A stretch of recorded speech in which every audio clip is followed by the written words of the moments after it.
बैठे भगवान ने, अरे शरीर ने बांटन लग रहे। परमात्मा ने वहां जाकर कहा भी स्नान करूंगा मैं बिजली खां, क्योंकि वहां का मालिक प्रबंधक वही था। बिजली खां मैं स्नान करूंगा बहते पानी में। वहां एक आमी नाम की दरिया बहा करती थी। कहते हैं भगवान शिव ने श्राप दे रखा था, वह सूखी गई थी। बिजली खां पठान ने कहा कि प्रभु आपके स्नान के लिए बाहर से पानी मंगवाया है, यहाँ पानी कुएं का भी नहीं रहा अच्छा, और यह इसका दरिया भी सूखी पड़ी है प्रभु, इसमें जल नहीं है। तो परमेश्वर ने कहा भी दिखाओ कहाँ वो सूखी नदी कहाँ है। उस नदी बिल्कुल जहां पर परमात्मा का ने जो शरीर गए थे उससे ज्यादा से ज्यादा 400 फुट की दूरी पर, बल्कि 250 फुट की दूरी पर अब वो नदी आज भी विद्यमान है। ये दास 3 बार संगत को साथ ले जाकर देख कर आए, उनको दिखा के लाए, और दृढ़ विश्वास हो गया उनको कि सचमुच गुरुजी जो कहते हैं वो सत्य है। तो वहां जाकर परमेश्वर खड़े हो गए और सेना भी गणी, दर्शक भी निरे जा रहे। वहां काशी से भी, बनारस से आगे, रुद्र के क्षेत्र के आगे भी कैसे शरीर छोड़ेगा। तो वहां आकर के परमात्मा ने उस नदी पर ऐसे किया था जैसे ट्रैफिक का सिपाही करा करे, जिधर से बुलानी हो चलने देनी हो वैसे कर दे, वो सारी खखा उठा देती है ट्रैफिक। ऐसे परमात्मा ने वहां खड़ा होकर ऐसे कर दिया। तो कहते हैं काफी दूरी पर एक धमाका सा हुआ, और जैसे पानी का स्रोत बह के ऐसा चला के पूर्ण रूप से नदी फुल होकर फुल स्विम पर निर्मल जल से भर के आएगी। सबने गदगद हो गए, नहाए धोए, पानी पिया, ठाठम ठाठ हो गए। फिर परमात्मा ने कहा एक सदर नीचे बिछा दो, एक बिछा दो ऊपर, अब मैं स्नान करूंगा ना, मैं अपना प्रस्थान करूंगा, मैं सतलोक जाऊंगा। और वही देख लियो तुम काजी पंडितो, अपना हिसाब किताब ला के मैं कहां जाऊंगा। अब फिर क्या देखा कि इधर तो वीरदेव सिंह बघेल की सेना कति सडन टू हो रही, कति हथियार तैयार करके, उधर से बिजली खां पठान की सेना खड़ी कति तैयार हुई। हम नहीं ले जाने देंगे, कट कर मर जाएंगे, हम नहीं ले जाने देंगे अपने गुरुदेव के यहां से शरीर को। तब परमात्मा अंतर्यामी ने कहा अरे ये क्या, ये सेना किस लिए लाया है बिजली खां। नीची गर्दन कर ली, क्योंकि इधर बिजली खां खड़ा है, इधर वीरदेव सिंह बघेल खड़े हैं, और सेना उधर खड़ी है, एक इधर खड़ी है, बीच में भक्त बैठे हैं, दर्शक बैठे हैं। तो परमात्मा ने कहा कि बिजली खां ये सेना किस लिए लाए हो, वीर सिंह ये सेना किस लिए लाए हो यहाँ पर। न्यू गर्दन कर ली नीचे ने, क्योंकि वो तो परमात्मा से डरते थे। क्या बोलना, क्या जवाब दें इनको गुरुदेव के सामने। तो अन्य जो हिंदू और मुसलमान मुठड़ से आ रहे थे, वो कहने लगे गुरुजी हम मुसलमान तरीके से आपका यहाँ अंतिम संस्कार करेंगे, हम इन काफरों के हाथ नहीं लगने देंगे आपके शरीर को। हिंदू कहते हैं हम नहीं छोड़ेंगे, हम अपने भगवान का, अपने गुरुदेव का तुम्हारी तरह मिट्टी ऐसे नहीं डालने देंगे, हम इनको अंतिम संस्कार हिंदू रीति से करेंगे। अब चढ़ा ली बा हो गए तैयार करती। परमात्मा बोले निकम्मो 120 साल तक मैंने यह शिक्षा दी तुम्हारी, आज भी तुम एक दूसरे को दो मान रहे हो, और इस मिट्टी को के फूको चाहे गाडो बता इसका बनेगा के निकम्मो। फिर सब शांत हो गए, क्योंकि वो तो उनसे परिचित थे कि ब्रह्म शक्ति है। और कहा कि वे सुन लो,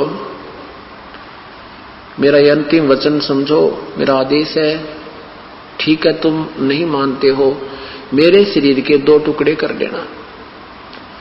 वैसे तो तुम्हें शरीर नहीं मिलेगा मेरा इसमें, फिर भी जो वस्तु मिले उसको आधी आधी कर लेना, पर ना जच्चा उनके शरीर ना मिल रहा, शरीर तो पावेगा। परमात्मा ने कहा कि ये मेरी बात मान लेना कि इसमें से आधे आधे वस्तु ले लेना, एक चदर में नीचे बिछाऊंगा, एक ऊपर ओढ़ूंगा, एक हिंदू ले लेना, एक मुसलमान ले लेना, और मेरा जो बीच में शरीर मिल रहा है तो उसने आधा आधा बांट लेना, पर तुम्हें 3 तलाक जाए आपस में लड़े होते। परमात्मा ने ऐसा कहकर के एक चदर नीचे बिछा दी, थोड़े थोड़े फूल वैसे सुगंधित से 2-2 इंच डाल दिए भक्तों ने, वो गुरु जी लेटेंगे, और उसको ऊपर लेट के एक चदर ऊपर ओढ़ ली। और थोड़ी देर, कुछ देर के बाद क्या देखा, आकाशवाणी हुई ऊपर तो, और कहा भी देख लो उस चदर के नीचे मेरा शरीर नहीं है, और मैं जा रहा हूं अपने सतलोक को, और प्रेम पूर्वक रहना बच्चों, तुम गलती बहुत कर गए। ऊपर देखा तो एक बहुत तेजों में शरीर, बहुत तेजों में जैसे प्रकाश का गोल प्रकाश जा रहा हो, क्योंकि दूर होने से वो शरीर ना दिख करके परमात्मा का, क्योंकि हमारी दृष्टि से हम उसके ओरिजिनल शरीर को देख भी नहीं सकते। सबने नो देखा वो गए भगवान। तो कहा कि देख लो वे तुम अपने जंतर मंतर अपने वेद कतेब खोल के या जंत्री में कहा जा रहा हूं, मैं स्वर्ग से भी पार जा रहा हूं। उन्हें कहा मैं तुमको तो यहाँ पर गधा बनता मरने वाला। तो परमात्मा वहां सतलोक पहुंच गए। और उधर से क्या हुआ कि दोनों हिंदू और मुसलमान एक दूसरे के लपट के ऐसे रोए जैसे बान भाई रोया करें माता पिता की मृत्यु पे। इस तरह चिपट जाते हैं और एक दूसरे को कहते हैं भाई हम तो महापापी थे, हमने भगवान को समझा नहीं, हम तो जुल्म कर दिया है, भगवान हमें कैसे क्षमा करोगे। और नहीं, अगर परमात्मा विचार करना पुण्यात्माओं, ये निष्कर्ष है, ये सार निकालना, हमने ये सार निकालना, अब इसका निष्कर्ष निकालना है कि जैसे भगवान श्री कृष्ण जी ने प्रयत्न किया था, 3 बार शांति दूत बनकर गए थे कौरव पांडवों के युद्ध को समाप्त करने के लिए, युद्ध न हुए, लेकिन श्री कृष्ण जी काल के सामने फेल हो गए। वो किसी की बुद्धि को चेंज नहीं कर सके और ये अनर्थ होकर रहा। महाभारत में 18 करोड़ व्यक्ति कट कर मर गए।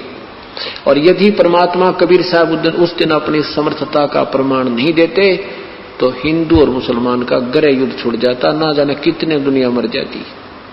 अपनी समर्थता प्रतीक दिया कर करके उनको सोच लीला दिखा के और उसको ऐसा प्यार बढ़ा दिया, रोम और सीने का लगावे। बिजली खां पठान ने कहा भी ठीक है, गुरुदेव का आदेश था, एक सदर हम ले लेते हैं, एक तुम ले लो हिंदुओं। क्योंकि शरीर के पूरा शरीर जितना होता इतने सुगंधित फूल हो गए, उस शरीर के बदले में उतने ही शरीर के तुल जितना उस चद्दर ऊपर लिपटी हुई थी, लोड रखी थी, उस शरीर जितने इतने सुगंधित फूल पाए परमात्मा नहीं पाए। आधे फूल हिंदुओं ने एक चद्दर, आधे फूल ही मुसलमानों ने एक चद्दर लेके, और बिजली खां पठान ने वही स्थान दे दिया, यहाँ बनाओ आपकी इच्छा और वहां ले जाओ काशी आपकी इच्छा। तो हिंदुओं ने भी, वीर सिंह ने भी कहा कि जब परमात्मा हमें एक करके गए हैं तो हम 2 नहीं होना चाहते। फिर भी क्योंकि अन्य लोग थे, कुछ लोग ऐसे थे भी ठीक है, तो अलग अलग आदेश है सतगुरु का, तो वहीं पर 100 फुट की आपस में फैसला नहीं है दोनों यादगारों का। आज भी प्रमाण है, आज भी प्रमाण है। और बिजली खां पठान ने कहते हैं 500 बीघा जमीन तो हिंदुओं वाली, कब उस हिंदुओं ने जो बना रखी है यादगार उसके नमत कर दी, और 500 बीघा मुसलमान वालों को, 500 बीघे आज भी जमान उनको जमीन अलॉट है। और परमात्मा हमें एक करके चलेगे, पर हम समझे कति नहीं। अब परमेश्वर के बारे में जो दंत कथाएं बनाई गई थी, वो तो विधवा ब्राह्मणी का पैदा हुआ था, फलाना था, ये सब लोक वेद था। और उन लोगों की बातों पर के विश्वास करें जो कृष्ण जी को अजर अमर बताया करते, और उनकी हिस्ट्री शीट, उनके जीवन चरित्र में उसमें कहते हैं हम तो नासवान है। तो ये दंत कथा थी, लोक वेद थी, ज्ञान शास्त्र विरुद्ध ज्ञान था।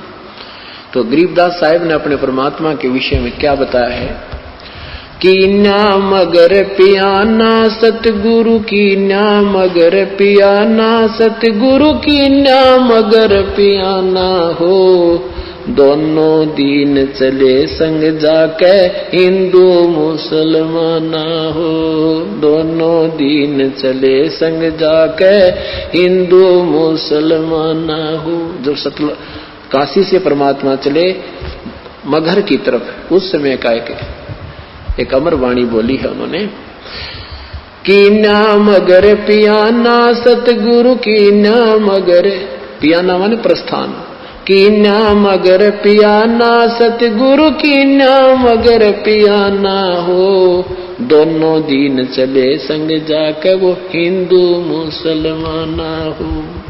मुक्ति खेत को छाड़ चले हैं तज काशी अस्थाना हो, मुक्ति खेत को छोड़ चले हैं तज काशी अस्थाना हो।